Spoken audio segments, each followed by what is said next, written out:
If you had that much damage to equipment while you're out on the lunar surface, it would be recorded in the audio, it Yeah, would be recorded in the written transcript. The damage that occurred, they're going to sit back and they're going to report on how much equipment was damaged. of course they are. Yeah. One of the main things they would do is to report damage to equipment. And then Houston is going to have to give them, every 5 minutes, going to tell them what time of day it is because he no longer has a watch. He can't look at his own oxygen. He has no idea how much oxygen he has left. That gauge is on the top of the OPS pack at the back. He has to get his buddy to look at it to see how much oxygen he's got left. He has a pressure gauge for his suit on his wrist to show how much pressure's in the suit. But the remaining oxygen in the tank is up on the OPS pack. So what happens if his partner dies? He's left alone. He's out on the rover. He loses communications with Houston. He needs that watch. He needs to know how much oxygen's in there. And if his rover's disabled, the rover was giving the GPS to show where the LEM is. So how's he going to operate without a compass? A lot of little things they missed out on when they were doing the simulation. It's because the script they were following didn't include any of that. And you can't think of everything when you're fantasizing. What is interesting is the difference between what you've identified on the official record and compared it to what happened in reality. Or what's in the photograph. Yeah, in the photographs. And the photographs do not show a lot of the information that the official record shows. It's only when you compare the official record to what the photographs record can you see the discrepancies. And there are huge discrepancies. And if the whole thing was being conducted at Flagstaff on Cinder Lake, or wherever it was being done, it was deliberately created to represent the lunar surface so they could practice on it, which is fine. No problem with that. But let's get it correct.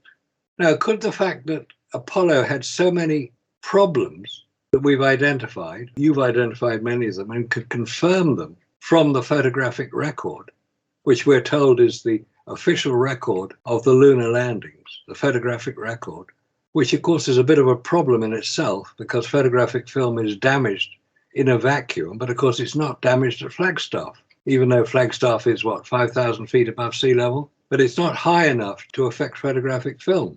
So if you photograph everything at Flagstaff, yes, the photographs will come out all lovely and you'll see all these things. Photograph it on the moon, different story, which we've now confirmed that photographic film is damaged in a vacuum. At the very least, the color balance of the film is affected. Considering the fact of the official documentation of where the batteries and magazines were stored, and people say, oh, it was only out for a short time. Well, unfortunately, all of the equipment, when you open the door up, is in a vacuum. Yeah, immediately. And if you're gone for 8 hours, then it doesn't get repressurized for that entire length of time either. So they say, oh, well, they took the magazines off and put them back in the LEM. Well, that's the same as being outside. Yeah, of course it is. Yeah. Yeah. That's what people don't get. No. And then, of course, the film on the CSM that was taking the orbital shots there, right? That stuff is loaded there from launch. Yeah. So it's in a vacuum from the time they get into space. And no protection, right through the Van Allen belts. Absolutely no way that would survive, any of it. So come on, you guys who know all about Apollo, you NASA employees who've read the documentation, explain these things. Show us we're wrong. Prove us wrong. Come on, that's what you're here for. What we're here for is to ask questions. How did this happen? Which we do. Nobody ever seems to want to reply to them or even appear with us on Skype to comment on what we say. Prove us wrong. Yeah, it's funny, the fact that I was watching a short on Neil deGrasse Tyson, and he goes, I can settle this in 1 minute, whether we went to the moon. We didn't go there for this, or we didn't go there for moon samples or anything else, he said. And he pulls up the Apollo 8 Earthrise shot, and he said, this is what we need to look at. It showed us what a fragile ball we are in space. It showed us the world as we should see it. And then it created all of the interest in protecting our planet with the environmentalists and everything else. That's the main purpose of the moonshot. That's the best new excuse I've ever heard. He's quite creative. He's intelligent, but it's the first time he actually tried to answer a question about whether the moon landing was fake or not. He just goes right off topic. And it's probably one of the best excuses I've ever heard him do. I congratulate him on his ingenuity in creating these things. I'd like to see him get on here and answer me just about that wet flag. Well, guess what, Scott? He won't appear because he doesn't have the answer. He wants $150,000 to jump on Skype for 30 minutes. But I'd like to see him answer that question. I'd like to see how creative he is. Oh, yeah, he would be. He'd be very creative. If he has seen the wet flag, he's probably still thinking up the answer right now. Pretty sure it would stump him. You see, it's interesting how often we get individually attacked, not on what we've said, but on the fact that we are here saying it. They never seem to answer the questions we ask. And they're quite legitimate questions. Anybody with an interest in space travel would say, yeah, that's a good question. What's the answer? But they don't answer them. Because if they did answer them honestly, the whole Apollo story would fall apart under weight of its own contradictions. Exactly. So they don't dare do it until NASA or SpaceX demonstrate that getting to the moon, landing humans on it, and returning them safely to the Earth is a very, very hard thing to do. We haven't done it yet. You see, my answer to somebody like Neil deGrasse Tyson, he's going, well, that's why we went to the moon, so we could see how fragile the Earth is. Yes. And then we need to protect it. My answer to that is we're not getting off this planet, so we better protect it. Exactly. We're not getting off of here. This is the only thing we have that's keeping us alive. We've got, 10 miles of atmosphere that's actually that we're viable to live in, that's keeping us alive. We've got the electromagnetic shield around us that's protecting us, and that anything coming in from outer space could simply wipe us out, and has nearly wiped the planet off for extinction, documented several times that we're aware of. Yeah, 9,600 years ago was the last time we got hit. Well, I mean, everybody knows the extinction of the dinosaurs. And of course, you can literally get on Google Earth and see where it hit in Hudson's Bay. It's about 300 miles across. It's big. The evidence is there. It shows you the history of the Earth as far as we can see it.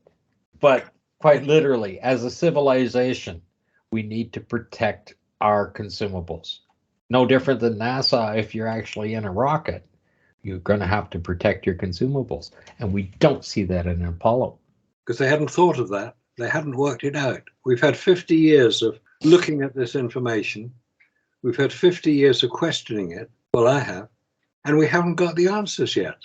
And they're still trying to get back to the moon. They're trying to put humans back on the moon. It's going to be December 2025? About 2 years away. That's not going to happen. They can't even get the rocket off the ground yet.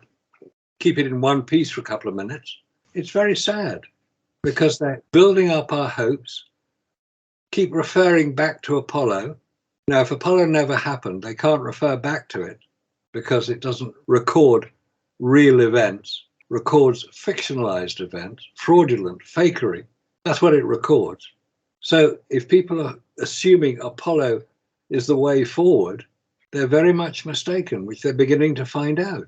I mean, Musk launching his rockets and them creatively reassembling themselves about 2 minutes into the flight is not a good start.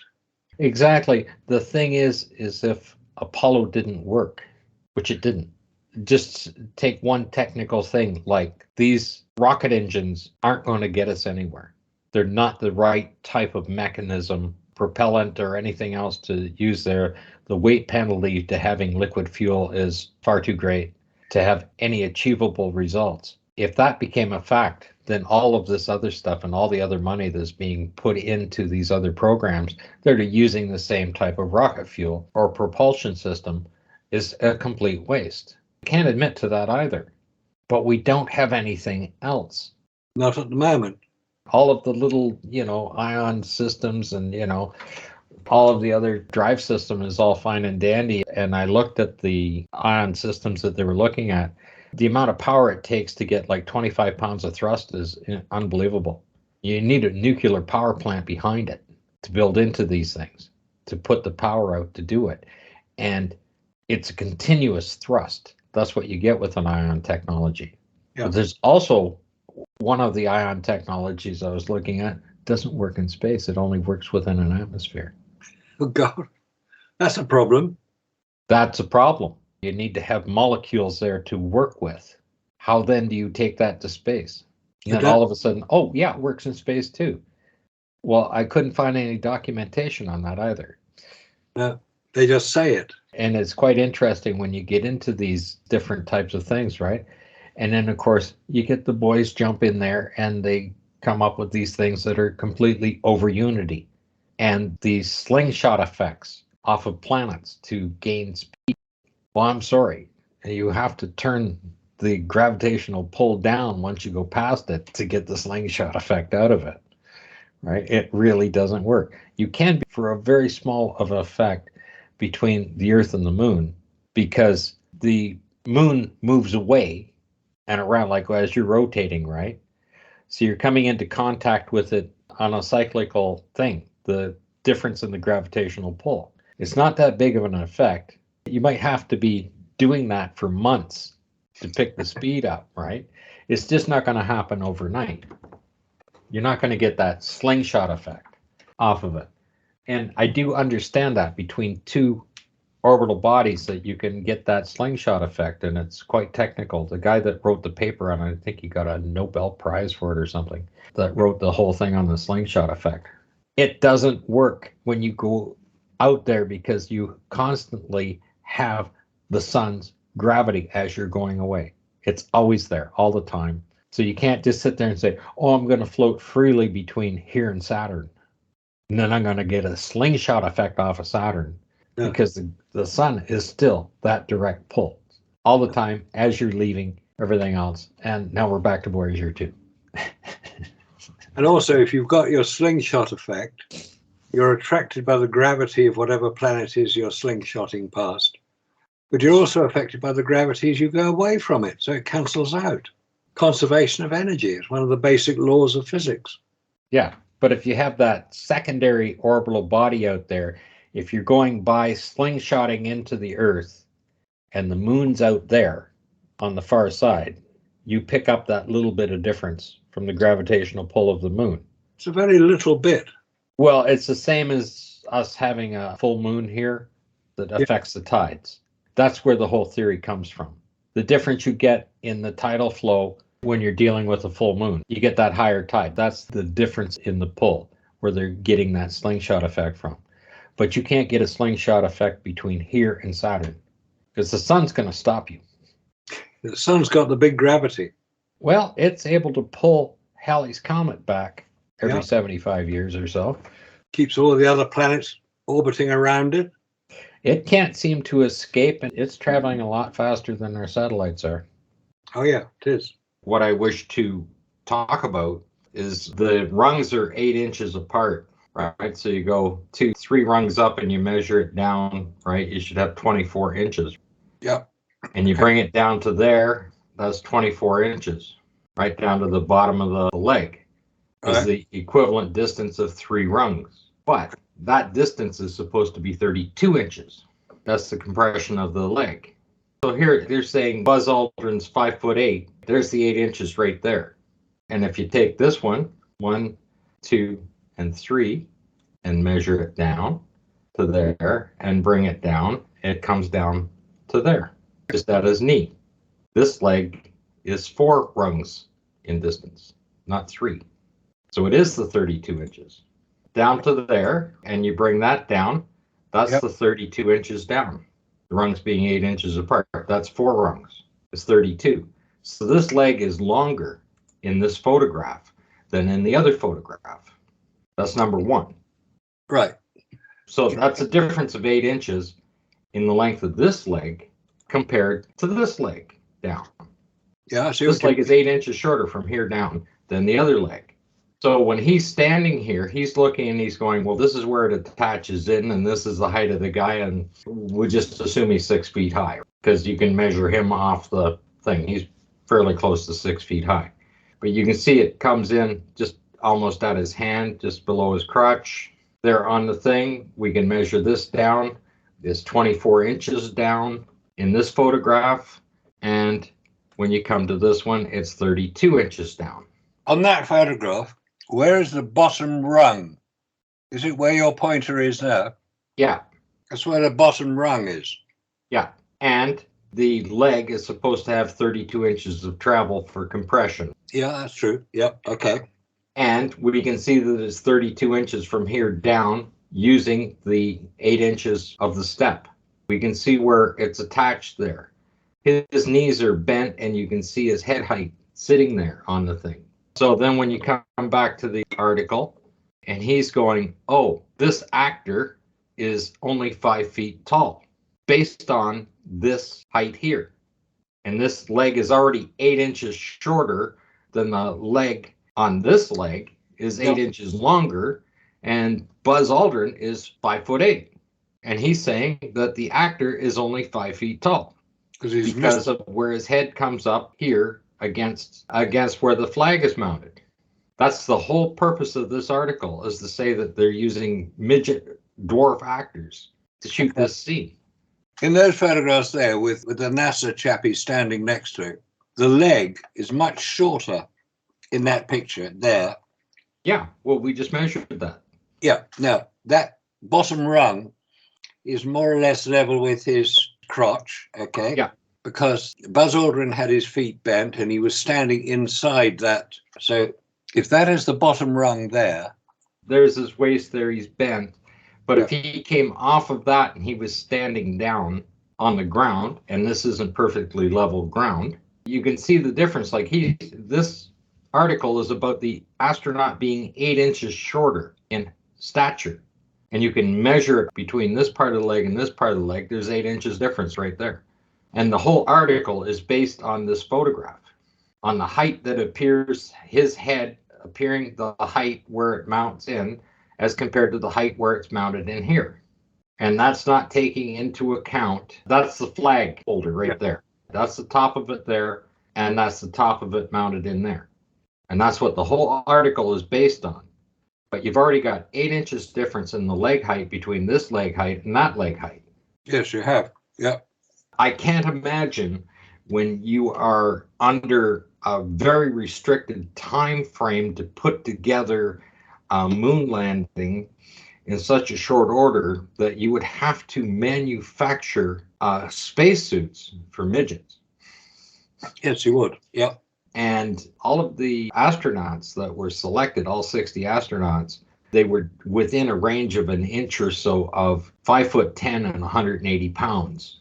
Yeah, that's true. They were. They were all selected for that. And Buzz Aldrin being the shortest one of the bunch. And the only thing they would have to modify on the suit would be for the gloves and their feet. That's about it, right? Yeah. The size of the feet. The suits are all basically the same. I'll use another example of now we have a problem with the camera itself. This is the salute. Now, given the fact that this man refused to put his hand on a Bible, he also did not salute the American flag. This picture appears that he's saluting the American flag. There's his fingers right there. But he's not facing the American flag. The American flag is to his right. He is not actually facing the American flag. And I'm going to show you that. Because here's the American flag. This pole is 8 feet high. And I measured that because that's 3 feet. The flag is 3 by 5 officially. So when you measure that down, this pole in the ground, stuck in the ground, is 8 feet tall. Bring it over to here, and your astronaut is almost 9 feet tall. So he's that much closer to the camera. So that flag is to the right.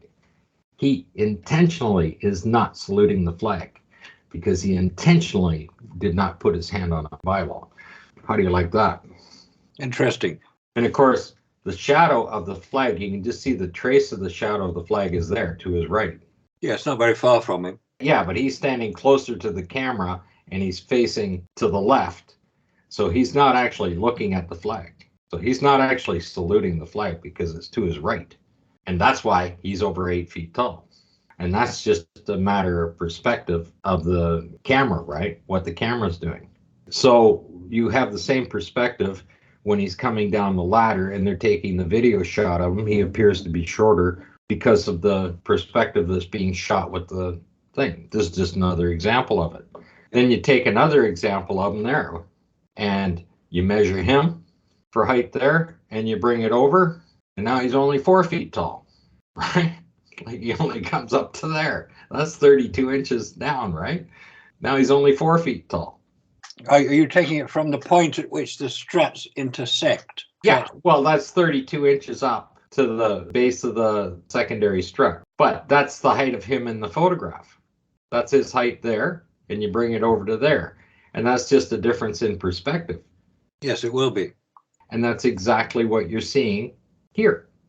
The whole article is based on the height of this guy standing in respect to where the flag mount is. Yeah, it's fairly obvious that that point there is much higher in the photographs. In the photographs, the bottom or the lower of the rungs appears to be about here, where the second rung is. Yeah, in another shot, the astronauts are just here. They're about 8 inches below all the time when they're standing up around. When you look at the other photographs in the Apollo 11, you can take anywhere from that photograph on, right? And the other ones when you come through. Now, Yeah. How tall is he there? Because he's standing in front. You measured up, and now he's this tall. He's actually to the same height as the ladder is over here. All just a matter of perspective. And the other thing is, how do you compare something when it's not on level ground? Exactly, yeah.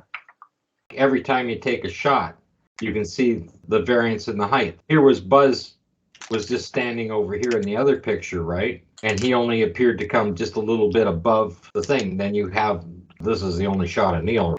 Yeah, it's the only one of Neil. Yeah, and here he is at quite a different height in comparison to that leg. And I mean, it's just perspective of the camera. Won't make that much difference. Yeah, it will make a difference, but not significant.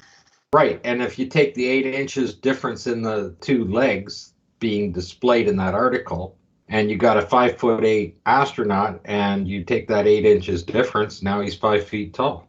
But the leg itself is where the difference is. It's not the astronaut, it's the leg. That's true. Yeah, it's a good point.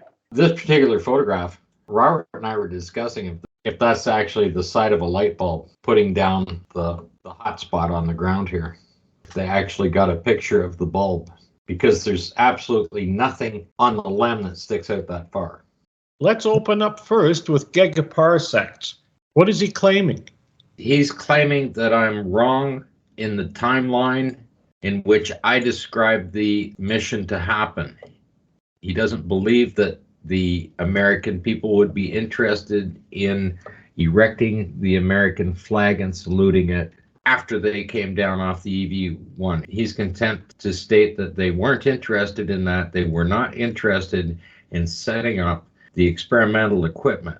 However, logically, the American people would want to see the astronauts salute the American flag. That's number one on their list. And nobody can deny that they do not run around and wave American flags. That's the biggest thing they've got. They've got American flags on their suits. They got American flags all over the equipment. They got it all over the outside of the craft. And they are, of course, going to set up and salute that American flag. However, that's not what happened in Apollo 15. The other thing that would be the most important thing is you were on the lunar surface, and it's quite possible that the time that you're going to be able to be there would be cut short because of equipment failure or anything else.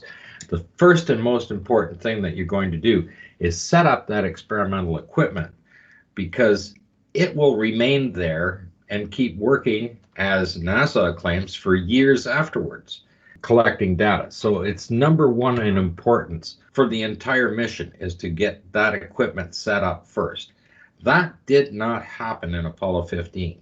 Not only that, all of the other missions, they rested before they landed. So if you're just flying in space, traveling there, you're going to have lots of time to eat and get some sleep before you do your final landing, which means you don't need to eat and go to sleep after you land, because you did that just before you did your descent. You were all rested up. Apollo 15 is different than all the rest of them because of those factors. They came down, they did a stand-up EVA, which lasted about 30 minutes. Then they closed the hatch off, got something to eat, and slept for about 6 hours. They get up, they jump on the rover, and they take off on EVA 1 and come back, get back in the LEM, eat and sleep, then get up and jump on the rover for a second time and do EVA 2 for about 6 hours, at which point they come back, set up the all set equipment, the experimental equipment is all set up, and they set the flag up and take their photo shoot at the end of EVA 2. That is not logical. It does not follow any other format from any of the other missions. And because it's critical that this stuff be set up, there's no way that would happen. The American flag is the most critical thing that the American people do. If they can't plant that flag and salute it for the media, the very first thing when they come out, that's just simply not logical. Before we go any further, gigaparsecs has a problem. And that problem is we're discussing the launch dates. So now we go to July 26, 1971, window of opportunity, 9:34 in the morning. Let's go to the last window of opportunity, which was September the 24th, 1971, 8:33 a.m. Here's the problem with this.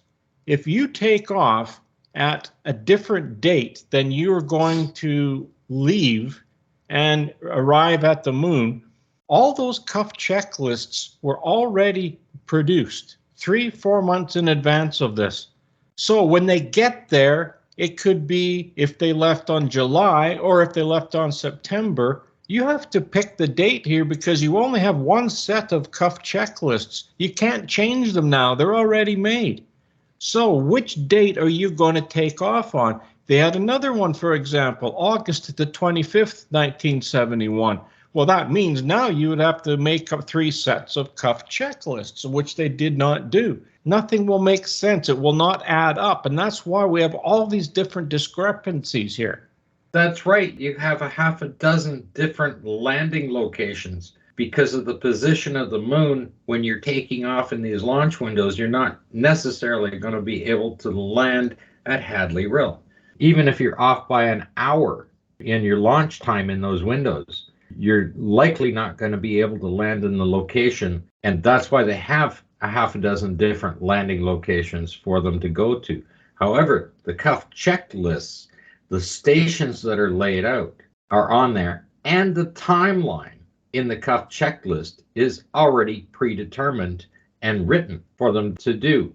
Anybody that thinks that they can follow this right to the minute, and when we go down page 21 of the press kit, or if you're in Adobe, it's page 24, starts the event times on here, and it's showing the ground estimated time. That's from launch, the number of hours is going in there, but it actually includes the dates here for the estimated time on it. So it starts July 30th, and it's right down to the minute, the timing.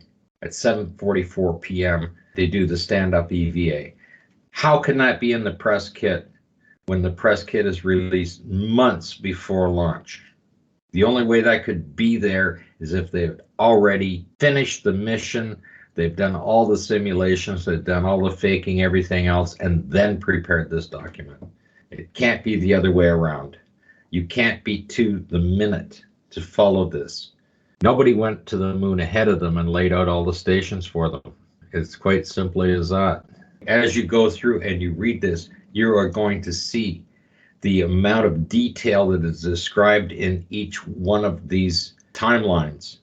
And then when we get to page 27, we look at the events.